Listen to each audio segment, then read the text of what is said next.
Of all the people who got to enjoy themselves on a Wednesday night, who do you think got to lead the way? Who led the way into Parlay Pirates Bay? Arr! It was the Parlay Pirates. And why do I bring them up? Why am I so excited to rip this Pirates voice? Because it's been reinvigorated by something and someone who supersedes everything that I do here. This is more important than the picks. It's more important than everything. And that is funny shite. Funny shite is the most important to me. Who taught you that shite? I learned that over the last couple of weeks, there is a gentleman, or should I say a pirate, nothing of the sorts when it comes to gentlemen, who's been commenting on every single one of my videos in full pirate lingo, in pirate tongue. Ye be sniffing a parlay. And they're some of the funniest comments ever. They're unbelievably crafty, and it's 100% deserving of mention at the top of this video. How about this one? Be warned, the way these devils play has all sail no anchor. Reminds me of your scallywags who be raw dogging on a Tuesday. These are some of the best comments, and every single time I see you out there, Mr. Parlay Pirate, I'm going to pin your comment. You know how Bon Jovi said, you give love a bad name? Well, you give YouTube commenters a good name. Amongst the gargoyles, every once in a while, you can find yourself a Parlay Pirate, and I couldn't be happier to have you living in these comments. So I appreciate every last one of them, and I'm going to try to go back and find some of them, and I'm always going to pin these things. Every day I'm pinning this Parlay Pirate as long as I can remember so that other people see that pinned at the top of the comments.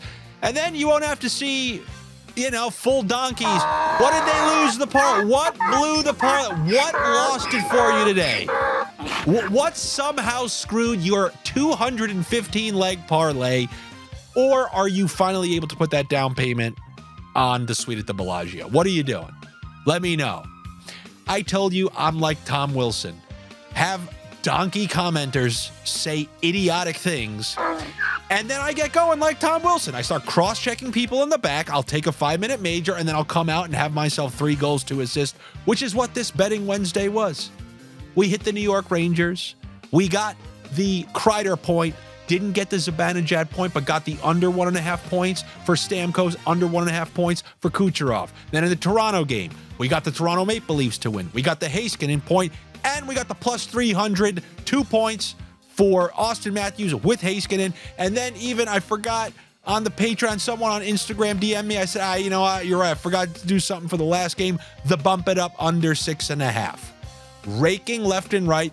Calculated raw dogging is what you want to be doing. And we had those last night. Calculated raw dogs. Now, here on this Thursday, I see maybe one raw dogging opportunity. You can reach for a raw dog, but, you know, you might not be happy with the results when the tests come back to you. But there are other things that I do like. And I'm not just saying this because of what's transpired since we've returned from All-Star break, because the unders have been all over the place. Other than the 2 games where I give you same game parlays with a player for 2 points and a point, meaning the Jersey Devils Colorado game along with last night's Dallas Toronto game.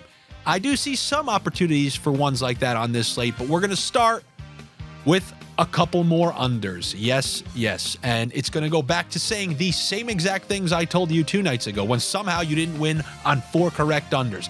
Maybe those teams will give you another chance to take some of them together or by themselves, or maybe that now you hit a plus 300 and plus God knows what last night, you can afford a minus 140. I love that, by the way. Someone's like, well, if it's minus 140, I obviously have to combine it with something. Oh, yeah? Really? Or you can just put 140 to win 100. Yeah, but that's not sustainable unless you're correct on a good amount of the picks. Then it is sustainable on that particular night. If you trust the sniff, the little extra on the minus shouldn't matter. So I have a couple of these bump it ups, and I know you're going to combine, so go ahead, combine away. But I'm going to start with the same exact couple of teams that we talked about the other night. The first being the Florida Panthers. Whether they win or whether they lose, they've been playing incredibly tough defense. And there was no different the other night when they played the Flyers. Ended up losing, went up 1-0. It was a dogfight the entire game. It was not easy for the Flyers to win. And the Flyers ended up holding them off 1-2-1. Congrats. We stayed away from that Panthers pick and we won on the under, and I'm looking for something similar. We got the total listed at 6. I'm not taking that. Don't you know? Bump it up. You got to bump it up. The other night, I took the under 6.5 with the Oilers and Vegas.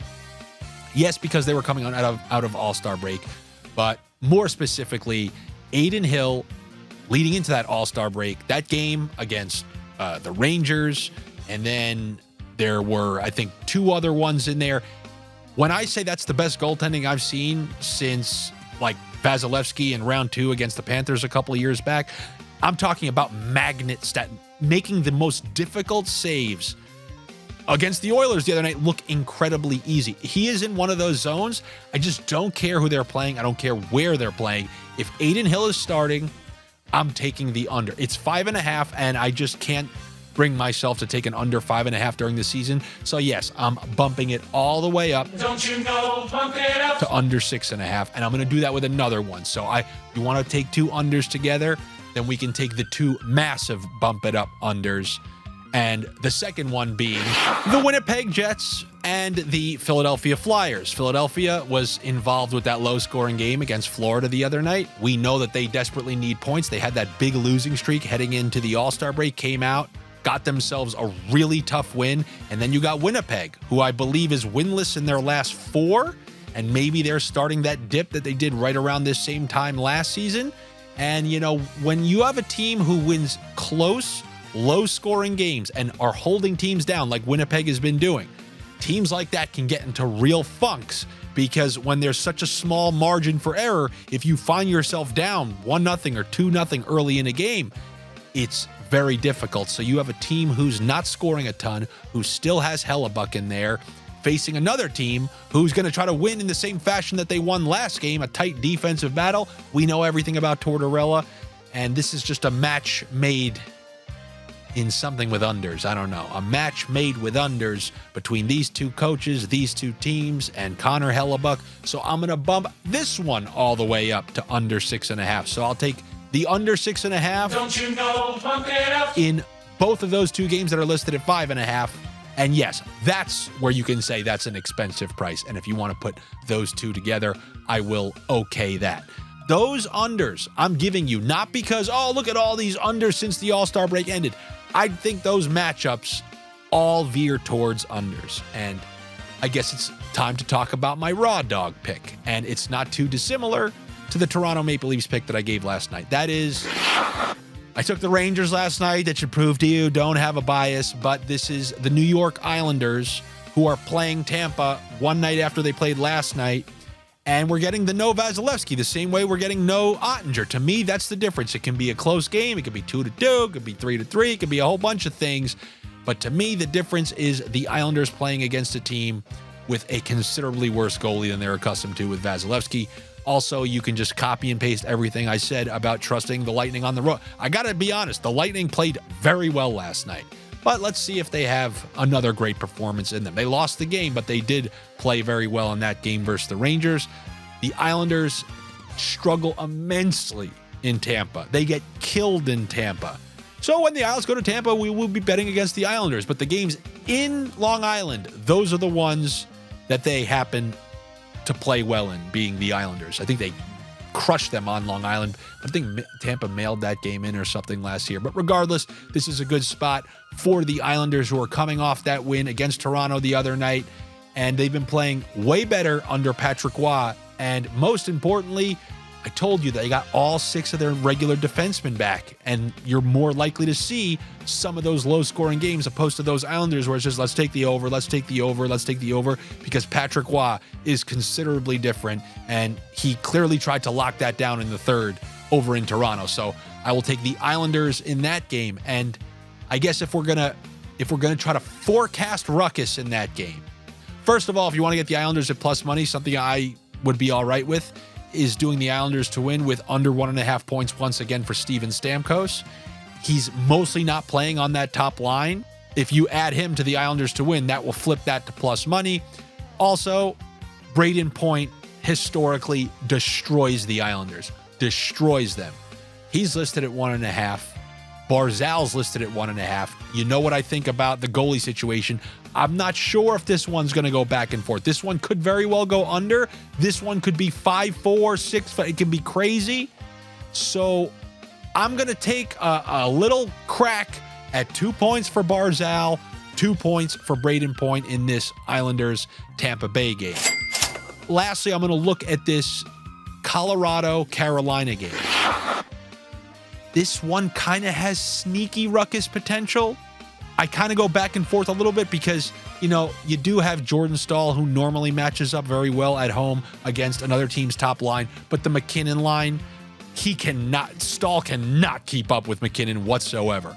I know the type of lines that Staal can play well against, usually somewhat slower, skilled players, maybe like, you know, a New York Rangers type of team, but that top line is going to give him a massive amount of problems. But as you saw with the Avalanche, they're very vulnerable in their back end on the road, although Georgiev did play pretty fantastic in that game versus the Rangers. We'll see what type of goaltending they get in this game, but I'm looking for that top line on Carolina. You saw what the Devils' top line just did to the Avalanche.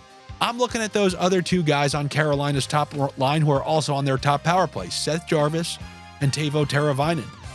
In a game where they may be able to pot 2, 3, 4 goals, I think they should find themselves on the score sheet.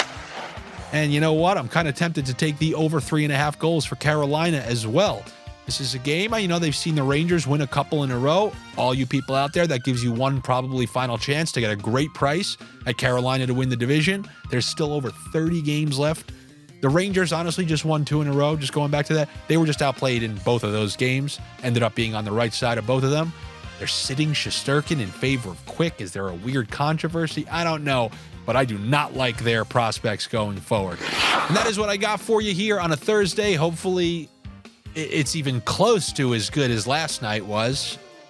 A parlay pirate can only dream, right? Anyway, I'll be back with you tomorrow for Friday bets, along with picking corners tomorrow night. I'll check in with the Patreon crowd and see if there's any questions they would like me to answer. If you want to ask me anything, you could always join there. Support the show, patreon.com/Andy Francess, and you can be a minority pirate owner of the show that you're watching here. Thank you guys so much for coming back. Make sure you subscribe to the channel, click the notifications, and make sure you read this Parlay Pirate's comments because he's one hell of a funny guy. I will see you guys tomorrow. Take it easy.